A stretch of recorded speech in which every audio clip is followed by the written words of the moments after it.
मुंबई से, जहां रोहित शेट्टी के घर फायरिंग के मामले में पुलिस ने बड़ा एक्शन लिया है। जैसे ही शूटर पुणे से मुंबई पहुंचा, उसी तरह से पूरे सीन को पुलिस ने रिक्रिएट किया। मुंबई क्राइम ब्रांच ने पुणे से मुंबई तक स्कूटी लाने के सीन का भी रिक्रिएशन किया। इस दौरान 4 आरोपी स्वप्निल, संकट, आदित्य गायकी और सिद्धार्थ येनपुरे और समर्थ पोमाजी को साथ रखा गया।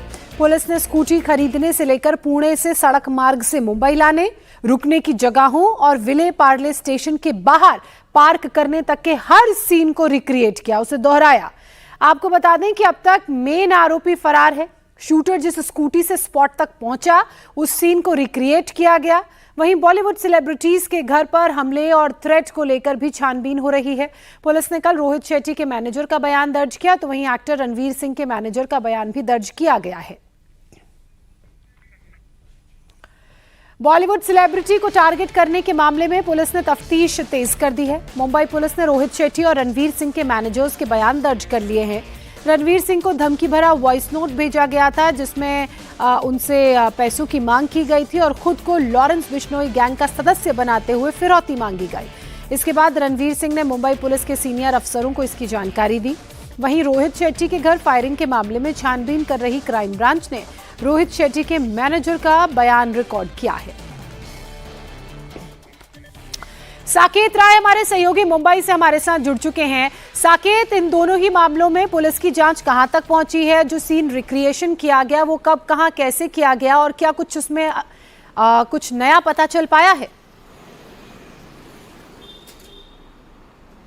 बिल्कुल जोशना, देखिए ये पूरा सीन रिक्रिएशन इसलिए कराया गया क्योंकि पुलिस ये समझना चाहती है कि ये मॉड्यूल काम कैसे करता है। पुलिस की तरफ से जो जानकारी निकलकर सामने है उसमें बताया गया कि ये आरोपी 2 अलग अलग मॉड्यूल में काम करते हैं। एक, उन्हें लॉजिस्टिक प्रोवाइड करने के लिए एक पूरा अलग गैंग काम करता है और दूसरी तरफ जो शूटर होता है वो एक अलग तरीके से काम करता है। तो ऐसे में ये दोनों लोग जो आपस में एक दूसरे से इंटरकनेक्ट नहीं होते हैं, तो जब इस मामले में 5वें आरोपी यानी कि आशाराम फासले की गिरफ्तारी हुई तो वो सबसे अहम कड़ी है शुभम लोनकर से जुड़ा हुआ, उसे साथ रखकर इस पूरे मामले में जांच की गई और दोनों को आमने सामने बिठाकर पहले तो पूछताछ हुई और उसके बाद इस पूरे मॉड्यूल को पुलिस ने समझा। देखिए इस मामले में सबसे बड़ी डेवलपमेंट ये है कि इस मामले में अब प्रवीण लोनकर, जो कि शुभम लोनकर का भाई है और बाबा सिद्दीकी हत्याकांड मामले में आरोपी है और पुलिस की गिरफ्त में है, उसे भी इस मामले में आरोपी बनाया गया है। यानी कि रोहित शेट्टी के घर पर जो गोलीबारी हुई उसमें अब प्रवीण लोनकर को भी पुलिस आरोपी बनाने की तैयारी में है। सबसे बड़ा सवाल ये उठता है कि पिछले कई महीनों से प्रवीण लोनकर जेल में है, तो जेल में रहते हुए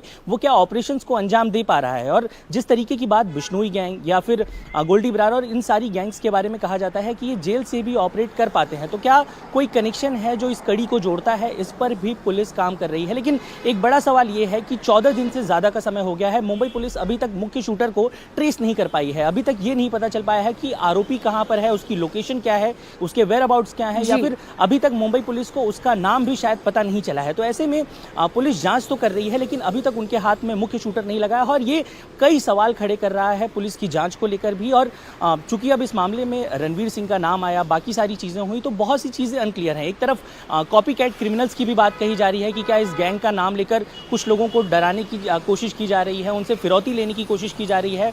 तो इस मामले को लेकर बॉलीवुड भी डरा हुआ है। और कल जिस तरीके से हैरी बॉक्सर ने एक ऑडियो नोट जारी किया, रणवीर सिंह और उनके मैनेजर्स और वहीं रोहित शेट्टी का भी नाम इस पूरे मामले में लिया गया, तो मैनेजर्स को भी एक डायरेक्ट थ्रेट दिया गया है। तो ये जरूरी थ्रेट सिर्फ फिल्म एक्टर्स को या फिल्म डायरेक्टर को नहीं बल्कि उनकी टीम से जुड़े लोगों को भी मिल रहा है, जिसकी जांच पुलिस कर रही है। बहुत शुक्रिया आपका साकेत, तमाम जानकारी के लिए। लॉरेंस गैंग की तरफ से बॉलीवुड में धमकी दिए जाने के बाद अब एक नया वीडियो सामने आया जिसमें लॉरेंस गैंग का मेंबर हैरी बॉक्सर, जिसका जिक्र अभी साकेत भी कर रहे थे, पाकिस्तानी गैंगस्टर शहजाद भट्टी को धमकी दे रहा है। सुनिए। ये है दे जो पाकिस्तानी कुत्ता है, फिर बहुत ज्यादा भौंक रहा है हमारे बड़े भाई के बारे में कि लॉरेंस मेरे सामने पूछनी है, ये है वो है पुराना टिमका। तो सुन तुम मेरी बात, तेरी कोई औकात नहीं हमारे सामने, ठीक? तेरी कोई औकात नहीं हमारे सामने। हमने तुझे बनाया था, ठीक है, और हमारे बड़े भाई का नाम से तू फेम पा लिया और हमारे बड़े भाई का नाम से ही तू बड़ा हुआ है और पला बड़ा है उस, और हमारे बड़े भाई के नाम से तू 2 पैसे कमा के खा रहा है टिकटॉक पे, फेसबुक पे, इंस्टाग्राम पे, ठीक है। एक बार तूने किसी को फोन किया था पुर्तगाल में, उस टाइम मैंने तेरे को बोला था कि शहजाद वही मैं रीबॉक्सर बोल रहा हूँ ऐसे। तूने बोला तो कहा भाई एक बार मेरी बड़े भाई से बात करा दो, मेरे से जो गलती होगी माफी उसके लिए, ठीक है। मेरा को भी ये चीजें बोला हुआ है, तो बेटा तो तू थोड़ा संभल के रह, तरीके से रह, तेरे बारे में हर चीज हमको पता है।